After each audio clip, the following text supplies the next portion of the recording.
Dear Madam President, honourable members of the European Parliament, I welcome this debate that gives us, Michel Barnier and myself, the opportunity to update you on both the ongoing negotiations on the possible future deal and the withdrawal agreement implementation. And let me start with the latter. As I previously mentioned to this House, deal or no deal, it was of utmost importance to ensure that the withdrawal agreement will be operational in time as of 1st January 2021. This was the matter of trust and mutual respect of international law obligations. Yesterday, we held the 5th regular meeting of the EU-UK Joint Committee on the Withdrawal Agreement. And this meeting marked an important milestone. It followed the bilateral agreement in principle that I had reached with the UK co-chair Chancellor Michael Gove last week and reported immediately back to the UK coordination group of the European Parliament. In the meantime, the Member States have managed to swiftly approve relevant decision. And today, I am therefore pleased to confirm that we have officially endorsed the necessary formal decisions and practical solutions for the timely implementation of the withdrawal agreement and that of its protocol on Ireland and Northern Ireland by the end of the transition period. In relation to the protocol implementation, this means that we have delivered on our overarching objective to protect the Good Friday Belfast Agreement, avoid the hard border on the island of Ireland, and thereby contribute to maintain peace, stability and prosperity on the island. This was only possible thanks to the dedication and solution-driven approach on both sides. This is also a testament to our shared commitment to the Good Friday Belfast Agreement. These solutions provide businesses and people in Northern Ireland with necessary clarity and stability while upholding the integrity of our single market. As far as the EU is concerned, we have achieved our two main priorities. First, to obtain robust working arrangements for EU presence in the Northern Ireland so that our representatives can effectively carry out their tasks on the ground. In particular, I welcome that the UK has finally agreed to provide adequate equipment and facilities, as well as continuous real-time access to the relevant IT systems and databases, both on the ground and remotely. Our EU representatives will thus be able to carry out their monitoring tasks on the site at all places where goods and animals enter or exit Northern Ireland through ports or airports. This is key to ensure that the protocol is implemented correctly by the UK authorities in the Northern Ireland, thereby protecting the integrity of the EU single market.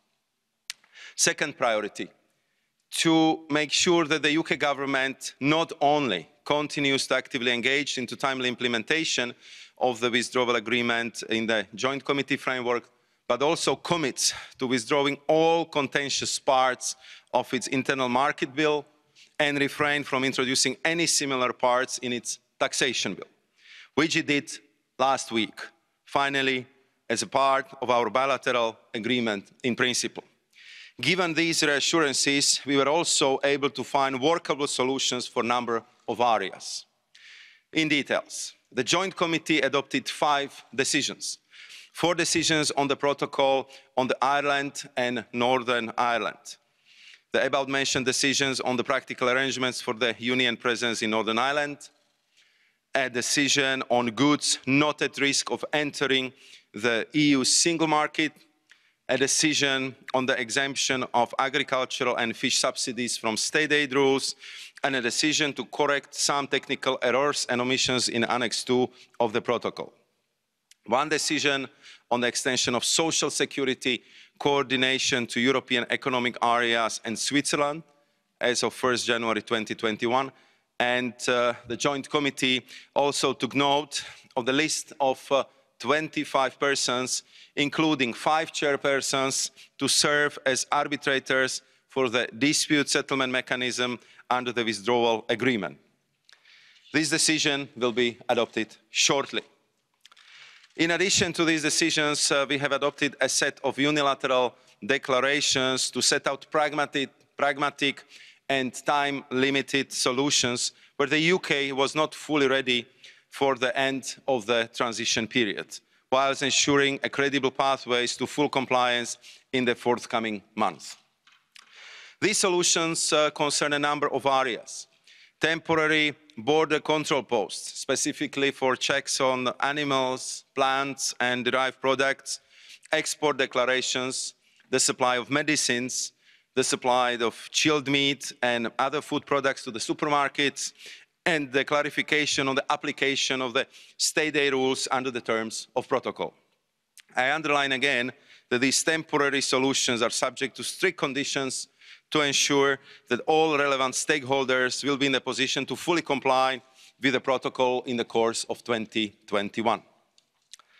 Last but not least, we also agreed to pursue our joint efforts in ensuring that during the grace period until 30th of June 2021 and beyond, the rights of our citizens and UK nationals are effectively protected. The Joint Committee thus endorsed and agreed to publish the second joint report on the implementation of residents' rights prepared by the respective specialised committee. This report provides an update on national resident schemes in the UK and in the European Union. It also outlines outreach and assistance measures to support EU citizens and UK nationals, including vulnerable groups, and to inform important stakeholders such as employers. Much remains to be done, but yesterday marked an important first and decisive step in living up to the commitments of the withdrawal agreement. Before passing the floor to our chief negotiator, Michel Barnier, I want to underline that we will need to continue paying full attention to the implementation of the withdrawal agreement in 2021, with a focus on how our mutually agreed solutions will actually work on the ground. To this end, we have also agreed yesterday that the Joint Committee will meet at least quarterly during the upcoming year. I want to thank you, honourable members of the European Parliament, for your support in this endeavour. I will, of course, continue to keep this House regularly abreast of and closely associated with all upcoming developments on the withdrawal agreement implementation front. Thank you very much, Madam President. Thank you very, very much. I would like to now pass the floor to Michel Barnier, the head of the UK Task Force and Chief Negotiator.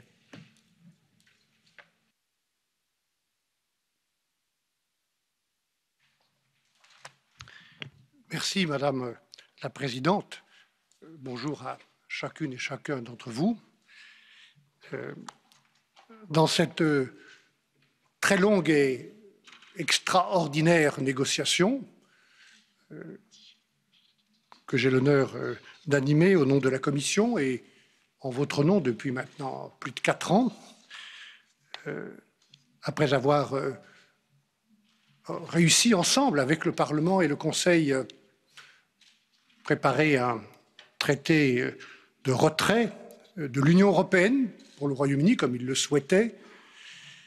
Et c'est ce traité dont vient de parler Maroš Šefčovič que je veux remercier personnellement et devant vous pour sa ténacité et l'efficacité avec laquelle lui et notre équipe ont réussi à organiser enfin toutes les dernières modalités concrètes, opérationnelles pour que ce traité ratifié l'année dernière par votre Parlement et par le Parlement britannique soit mis en œuvre comme nous nous y attendions et comme c'est normal et nécessaire pour la paix en Irlande, l'économie de toute l'île et la protection du marché intérieur soit mise en œuvre et opérationnellement en temps voulu dans quelques jours. Et puis, ce dont il s'agit en ce moment devant vous, c'est d'une deuxième négociation. Au-delà de la sortie de l'Union européenne, il s'agit de savoir si le Royaume-Uni sort dans quelques jours, une dizaine de jours, du marché unique et de l'union douanière avec un accord ou sans accord. Nous sommes à un moment de vérité. Il nous reste très peu de temps, quelques heures, utiles dans cette négociation si nous voulons que cet accord entre en vigueur le 1er janvier.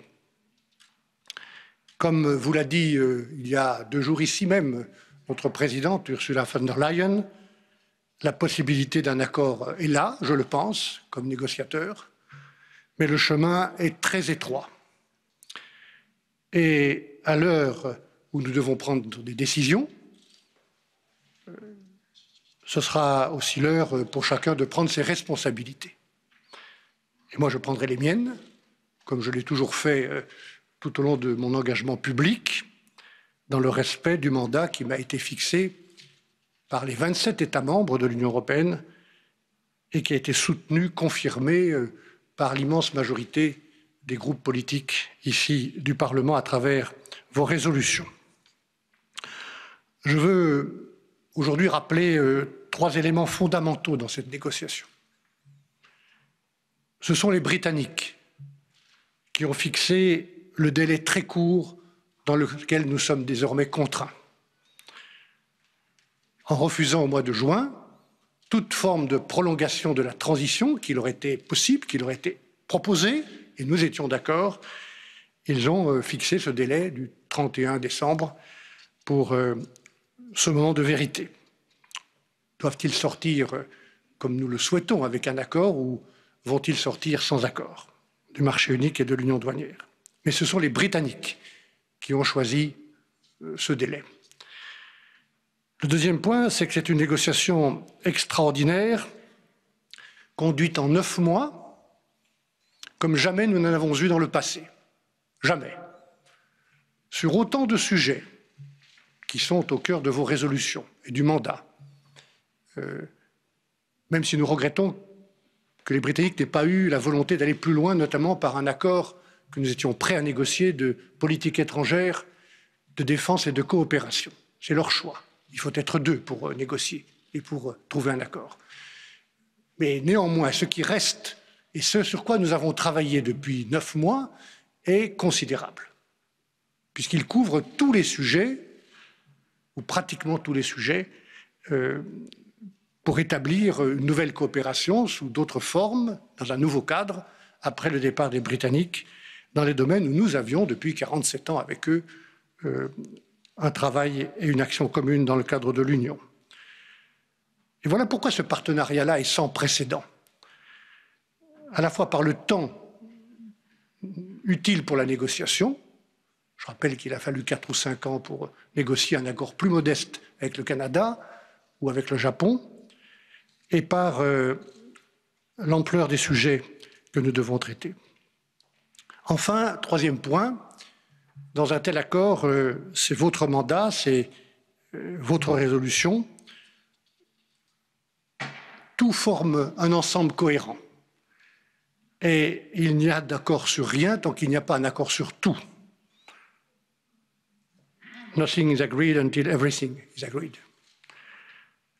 Et donc ce n'est pas surprenant que dans les dernières heures où nous sommes, se concentrent aussi les très grandes difficultés de la négociation et les points les plus difficiles et les plus durs. Comme je l'ai souvent dit devant le groupe de coordination du Parlement européen qu'anime David McAllister et hier encore devant les présidents de vos groupes. Les Britanniques ont fixé depuis le début de cette négociation, c'est même la raison d'être du Brexit, une exigence fondamentale. Ils veulent retrouver leur totale souveraineté. En même temps, ils doivent respecter la souveraineté des États membres de l'Union, qui forment un ensemble solidaire à travers l'Union européenne. Et nous avons une exigence fondamentale qui est que cette union de 27 États membres, qui fonctionne démocratiquement sur une base volontaire et sous le contrôle et l'impulsion de votre Parlement, est fondée sur des valeurs, des politiques communes, un fondement économique et social qui est le marché unique, bien davantage qu'une zone de libre-échange, un écosystème, et que nous demandons à préserver ces valeurs, ces principes et ce marché unique. Nous voulons une coopération commerciale et économique ouverte et ambitieuse, mais elle doit être juste, équitable, free and fair, fair and free. Elle doit être fondée sur ce qu'on appelle un level playing field. Je préfère dire compétition équitable, fair competition, c'est-à-dire des règles de concurrence loyales et des standards élevés en matière de normes sociales, d'environnement, de climat notamment. Et si le Royaume-Uni souverain souhaite diverger à l'avenir, c'est son droit, mais cela ne peut pas être sans conséquences lorsqu'il s'agit d'avoir accès à nos marchés sans tarifs et sans quotas. Le Royaume-Uni souhaite aussi retrouver sa souveraineté s'agissant de la pêche, de pouvoir contrôler l'accès de ses eaux. Comme je l'ai dit souvent, et je le répète devant vous, nous l'acceptons et nous le respectons. Mais si le Royaume-Uni veut, après une période d'ajustement crédible et suffisante, pouvoir couper l'accès à ses eaux pour les pêcheurs européens, à n'importe quel moment, l'Union européenne doit avoir aussi un droit souverain de réagir ou de compenser,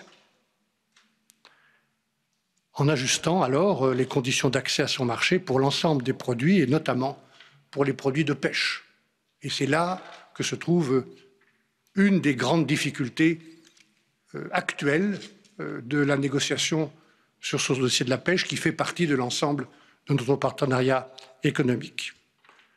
Mesdames et Messieurs les députés, je pense personnellement qu'il ne serait ni juste ni acceptable que les pêcheurs européens n'aient dans les eaux britanniques que des droits transitoires qui s'évaporeraient un jour, alors que tout le reste de l'accord, notamment pour les entreprises britanniques, lui, resterait stable.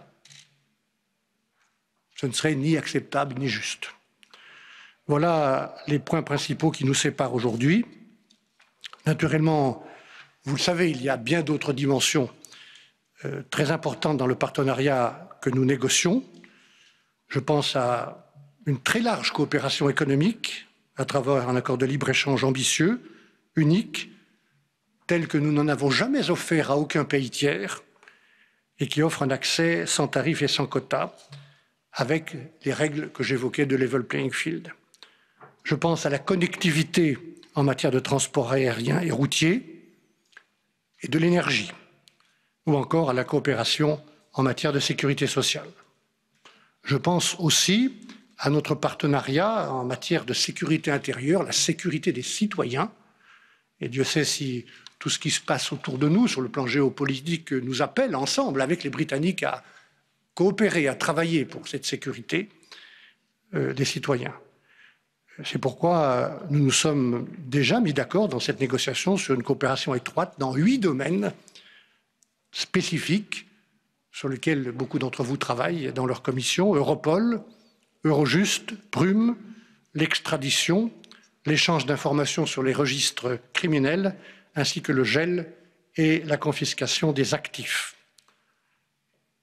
Et cette coopération-là, pour la sécurité des citoyens, est fondée sur 2 préalables qui sont aujourd'hui acceptés: le respect des droits fondamentaux, notamment tels qu'ils sont inscrits dans la Convention européenne des droits de l'homme, et la protection des données personnelles. Voilà où nous en sommes. Et les points qui restent ouverts dans ces heures cruciales sont des points fondamentaux pour l'Union. Nous ne demandons rien de plus qu'un équilibre entre les droits et les obligations. et la réciprocité, s'agissant de l'accès de nos marchés et des eaux. Rien de plus, mais rien de moins.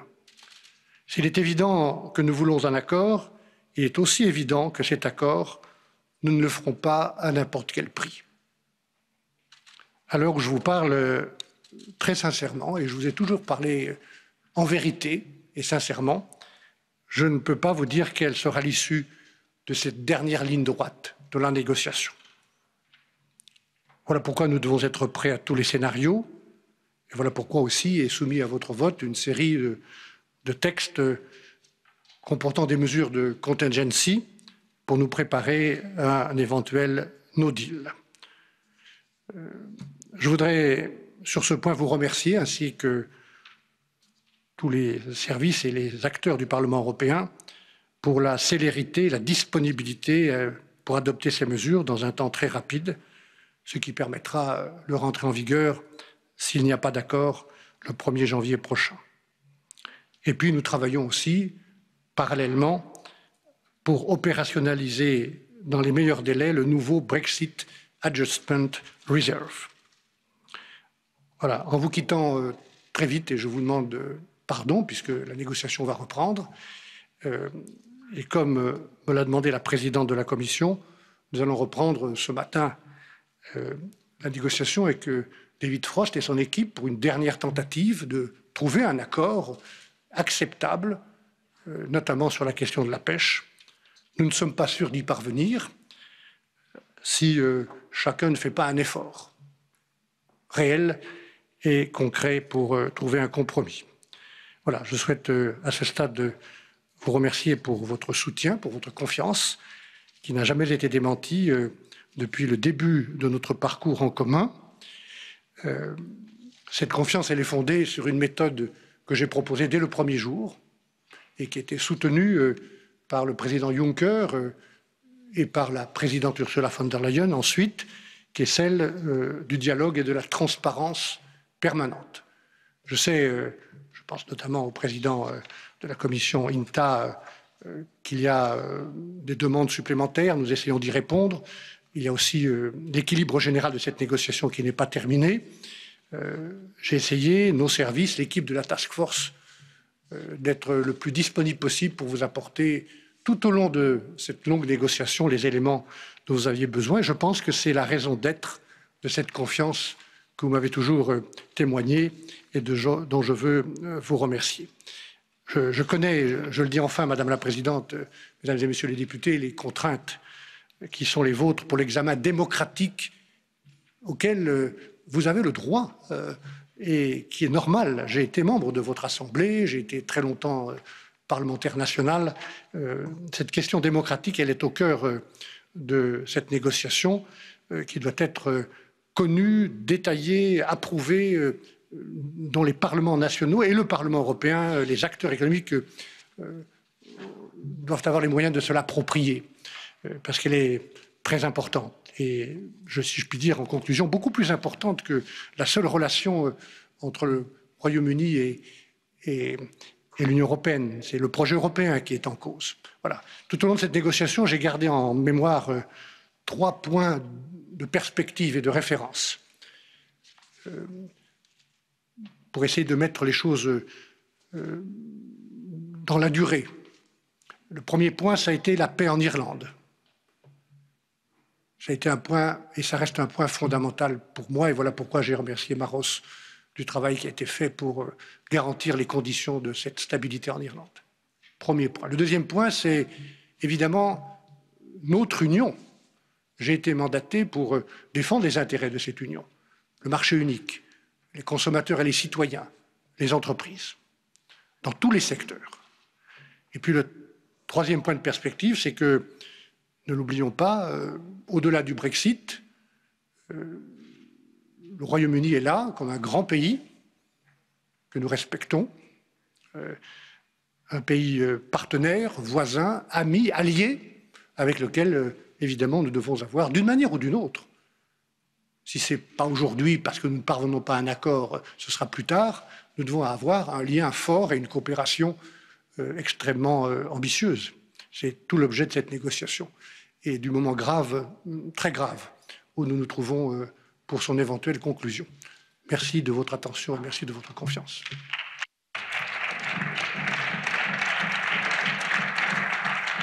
Thank you very much.